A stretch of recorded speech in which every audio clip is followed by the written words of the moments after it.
Hi, this is Manjunath Amritnavar and ನೀವು ನೋಡ್ತಾ ಇದ್ದೀರಾ ನನ್ನ official YouTube channel. Dear friends, ಅನುದಾನಿತ ಶಾಲೆಯಲ್ಲಿ ಶಿಕ್ಷಕರ ನೇಮಕಾತಿಗೆ ಸಂಬಂಧಪಟ್ಟ ಹಾಗೆ ಒಂದಷ್ಟು ಇನ್ಫಾರ್ಮೇಷನನ್ನು ನಾನು ನಿಮ್ಮ ಜೊತೆ ಡಿಸ್ಕಸ್ ಮಾಡ್ತಾ ಹೋಗ್ತೀನಿ. ಇದು ಇಲಾಖೆಯಿಂದ ಪ್ರಕಟ ಮಾಡಿರ್ತಕ್ಕಂತಹ ಅತಿ ತುರ್ತು ಮಾಹಿತಿಯಾಗಿರೋದ್ರಿಂದ ಎಲ್ಲೂ ಸ್ಕಿಪ್ ಮಾಡ್ದೇ ಪೂರ್ತಿಯಾಗಿ ನೋಡಿದರೆ ಇನ್ ಡೀಟೇಲ್ ಆದಂತಹ ಮಾಹಿತಿ ಸಿಗುತ್ತೆ. ಆಮೇಲೆ ಯಾರೆಲ್ಲ ನನ್ನ ಚಾನಲ್ಗೆ ಹೊಸದಾಗಿ ವಿಸಿಟ್ ಮಾಡಿದಿರಿ, ದಯವಿಟ್ಟು ಚಾನಲನ್ನು ಸಬ್ಸ್ಕ್ರೈಬ್ ಮಾಡ್ಕೊಳ್ಳಿ, ಬೆಲ್ ಬಟನ್ ಕ್ಲಿಕ್ ಮಾಡಿ ಅಲ್ಲಿ ಬರ್ತಕ್ಕಂಥ ಆಲ್ ಅನ್ನುವಂಥ ಆಪ್ಷನನ್ನು ಸೆಲೆಕ್ಟ್ ಮಾಡಿದರೆ ನಾವು ಮಾಡುವಂತಹ ರೆಗ್ಯುಲರ್ ಕ್ಲಾಸಸ್ಗಳು ಬಂದು ನಿಮಗೆ ನೋಟಿಫೈ ಆಗ್ತಾ ಇರುತ್ತೆ. ಸೊ ಈ ಮಾಹಿತಿ ದಿನಾಂಕ 21/11/2025 ಹೊರಡಿಸಿರ್ತಕ್ಕಂಥ ಮಾಹಿತಿಯಾಗಿರುತ್ತೆ. ಅತಿ ತುರ್ತು ಮಾಹಿತಿ ಇದಾಗಿದೆ. ಸೊ ಏನು ಮಾಹಿತಿ ಅಥವಾ ಏನು ವಿಷಯ ಅಂತ ಕೇಳಿದರೆ, ಅನುದಾನಿತ ಶಿಕ್ಷಣ ಸಂಸ್ಥೆಗಳಲ್ಲಿ ಖಾಲಿ ಇರುವ ಬೋಧಕ ಹುದ್ದೆಗಳ ಮಾಹಿತಿ ಇಂದೀಕರಣದ ಕುರಿತು. ಈಗ ಆಲ್ರೆಡಿ ಮಾಹಿತಿಯನ್ನು ಇಂದೀಕರಣ ಮಾಡಲಿಕ್ಕೆ ಹೇಳಿದರು, ಬಟ್ ಒಂದಷ್ಟು ಸ್ಕೂಲ್ಗಳಿಂದ ಅಧಿಕೃತವಾದಂತಹ ಮಾಹಿತಿ ಇನ್ನೂ ಇಲಾಖೆಗೆ ಹೋಗಿಲ್ಲ. ಅದೇ ವಿಷಯದ ಕುರಿತು ಒಂದು ಸಭೆಯನ್ನು ಕರೆದಿದ್ದು, ಆ ಸಭೆಯ ಮಾಹಿತಿಯನ್ನು ನಾನು ನಿಮ್ಮ ಜೊತೆ ಡಿಸ್ಕಸ್ ಮಾಡ್ತಾ ಹೋಗ್ತೀನಿ.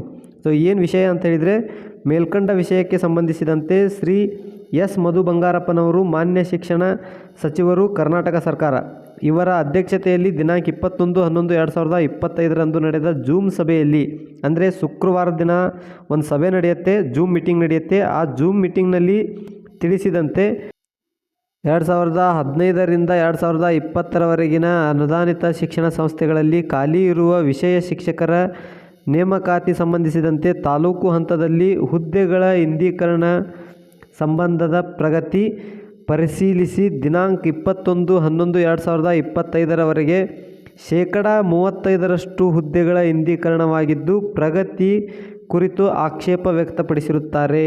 ಇದರ ಅರ್ಥ, ಯಾವ ಸ್ಕೂಲಲ್ಲಿ ಅಂದರೆ ಏಡೆಡ್ ಸ್ಕೂಲಲ್ಲಿ ಹುದ್ದೆಗಳು ಖಾಲಿ ಇದೆಯೋ ಆ ಹುದ್ದೆಗಳ ಮಾಹಿತಿಯನ್ನು BO ಆಫೀಸಿನಿಂದ ಇಲಾಖೆಗೆ ಕಳಿಸ್ಬೇಕಾಗಿರುತ್ತೆ. ಅಂತಹ ಪ್ರಗತಿಯು ಒಟ್ಟಾರೆಯಾಗಿ ನೋಡಿದಾಗ 35% ಮಾತ್ರ ಆಗಿದೆ, ಇನ್ನೂ ಪ್ರಗತಿ ಆಗಬೇಕು. ಇದು ತುಂಬ ಕುಂಠಿತವಾದಂತಹ ಪ್ರಗತಿ ಅಂತ ಹೇಳಿ ಆಕ್ಷೇಪವನ್ನು ವ್ಯಕ್ತಪಡಿಸಿರ್ತಾರೆ. ಯಾರು? ಮಾನ್ಯ ಶಿಕ್ಷಣ ಸಚಿವರು. ಸೊ ಮುಂದುವರೆದು ದಿನಾಂಕ 26/11/2025 ಮತ್ತೊಮ್ಮೆ ಈ ಸಂಬಂಧ ಪ್ರಗತಿ ಪರಿಶೀಲನೆ ಹಮ್ಮಿಕೊಂಡಿದ್ದು, ಈ ಸಂಬಂಧ ಹಾಲಿ ಇದ್ದ ತಾಂತ್ರಿಕ ಸಮಸ್ಯೆಗಳನ್ನು ಬಗೆಹರಿಸಿದ್ದು, ಪ್ರಸ್ತುತ ತಮ್ಮ ತಾಲೂಕು ವ್ಯಾಪ್ತಿಯಲ್ಲಿ ಇಂದೀಕರಣವಾಗದೆ ಉಳಿದಿರುವ ಖಾಲಿ ಹುದ್ದೆಗಳನ್ನು ಕಡ್ಡಾಯವಾಗಿ ದಿನಾಂಕ 25/11/2025 ಒಳಗೆ ಪೂರ್ಣಗೊಳಿಸಿ ಈ ಕಚೇರಿಗೆ ವರದಿ ಮಾಡಲು ಈ ಮೂಲಕ ತಿಳಿಸಿದೆ. ಒಂದು ವೇಳೆ ನಿಗದಿತ ಅವಧಿಯೊಳಗೆ ಕಾರ್ಯ ಪೂರ್ಣಗೊಳ್ಳದಿದ್ದಲ್ಲಿ ಮುಂದಿನ ಆಗುಹೋಗುಗಳಿಗೆ ನಿಮ್ಮನ್ನೇ ನೇರ ಹೊಣೆಗಾರರನ್ನಾಗಿ ಮಾಡಲಾಗುವುದು ಎಂದು ಈ ಮೂಲಕ ತಿಳಿಸಿದೆ. ಸೊ ಇದರ ಅರ್ಥ ಇಷ್ಟೇ. ಇಷ್ಟು ದಿನದವರೆಗೂ ಕೂಡ ಏನು ಮಾಹಿತಿಯನ್ನು ಕಳಿಸದೇ ಇರತಕ್ಕಂತಹ ಸ್ಕೂಲ್ಗಳಿದ್ದಾವೆ, ಆಮೇಲೆ ಆ BO ಆಫೀಸಿನ BOಗಳಿರ್ತಾರಲ್ವ, ಅವರು ಈ ಮಾಹಿತಿಯನ್ನು ಕಳಿಸ್ಬೇಕಾಗಿರುತ್ತೆ. ಸೊ ಹಾಗಾಗಿ ಆ ರೀತಿ ಯಾವ ಸ್ಕೂಲಿಂದ ಮಾಹಿತಿ ಹೋಗಿಲ್ವೋ ಅಂತಹ ಮಾಹಿತಿಯನ್ನು ಕೊನೆಯದಾಗಿ 26ನೇ ತಾರೀಕಿನ ಒಳಗಡೆ, ಆ್ಯಕ್ಚುಲಿ 25ನೇ ತಾರೀಕಿನ ಒಳಗಡೆ ಕಳಿಸ್ರಿ ಅಂತ ಹೇಳಿ ಆದೇಶವನ್ನು ಮಾಡಿದ್ದಾರೆ. 26ನೇ ತಾರೀಕಿಗೆ ಮತ್ತೊಂದು ಪರಿಶೀಲನಾ ಸಭೆಯನ್ನು ಕೂಡ ಅವರು ಏನು ಮಾಡ್ತಾ ಇದ್ದಾರೆ, ಹಮ್ಮಿಕೊಳ್ತಾ ಇದ್ದಾರೆ. ಸೊ ನನ್ನ ರಿಕ್ವೆಸ್ಟ್ ಇಷ್ಟೇ, ನಿಮ್ಮ ಸ್ಕೂಲಲ್ಲಿ ಖಾಲಿ ಇರ್ತಕ್ಕಂತಹ ಹುದ್ದೆಗಳ ಮಾಹಿತಿಯನ್ನು BO ಆಫೀಸಿಂದ ಬಂದು ಅದನ್ನು ಮಾಹಿತಿ ತೊಗೊಂಡು ಹೋಗಿ GPS ಎಲ್ಲ ಮಾಡ್ಕೊಂಡು ಹೋಗ್ತಾರೆ. ಸೊ ಅದನ್ನೆಲ್ಲ ಮಾಡ್ಕೊಂಡು ಹೋಗಿಲ್ಲ ಅಂತ ಹೇಳಿದರೆ ದಯವಿಟ್ಟು ಈಗಲೇ ನಿಮ್ಮ BO ಆಫೀಸಿಗೆ ಇನ್ಫಾರ್ಮ್ ಮಾಡೋಕ್ಕೆ ಹೇಳಿ, ನಿಮ್ಮ HM ಅವ್ರಿಗೆ ಹೇಳಿ BO ಆಫೀಸಿಗೆ ಇನ್ಫಾರ್ಮ್ ಮಾಡಿಸಿ ಖಾಲಿ ಹುದ್ದೆಗಳ ಮಾಹಿತಿಯನ್ನು ಆದಷ್ಟು ಬೇಗ ನೀಡಬೇಕು ಅಂತ ಹೇಳಿ ನಿಮ್ಮ HM ಅವರಿಗೆ ರಿಕ್ವೆಸ್ಟ್ ಮಾಡ್ಕೊಳ್ಳಿ. ಅಂದರೆ 25ನೇ ತಾರೀಕಿನೊಳಗೆ ಈ ಮಾಹಿತಿಯನ್ನು ಕಳಿಸ್ಲಿಕ್ಕೆ ಪ್ರಯತ್ನ ಪಡಿ. ಅಂದರೆ ಆದಷ್ಟು ಬೇಗ ನಿಮ್ಮ ಹುದ್ದೆಗಳನ್ನು ಪರ್ಮನೆಂಟಾಗಿ ಅಂದರೆ ಅಪ್ರೂವಲ್ ಮಾಡ್ಕೊಳ್ಳಿಕ್ಕೆ ಸಾಧ್ಯ ಆಗುತ್ತೆ.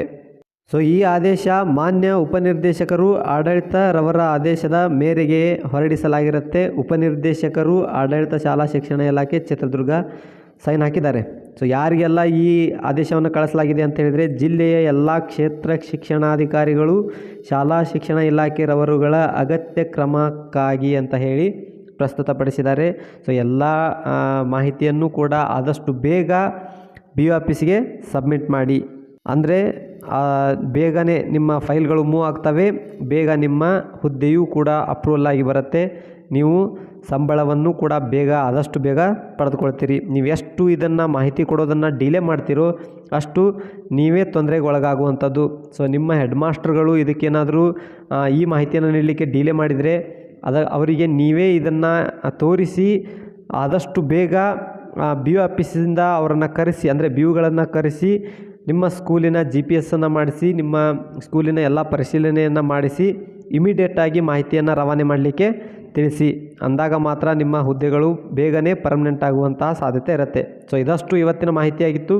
ಇನ್ನು ಇದೇ ಥರ ಮುಂದೆ ಒಂದು ಹೊಸ ವಿಡಿಯೋದಲ್ಲಿ ಮತ್ತೊಂದು ಮಾಹಿತಿಯೊಂದಿಗೆ ಮೀಟ್ ಮಾಡೋಣ. ಅಲ್ಲಿವರೆಗೂ ಬಾಯ್, ಹ್ಯಾವ್ ಅ ನೈಸ್ ಡೇ.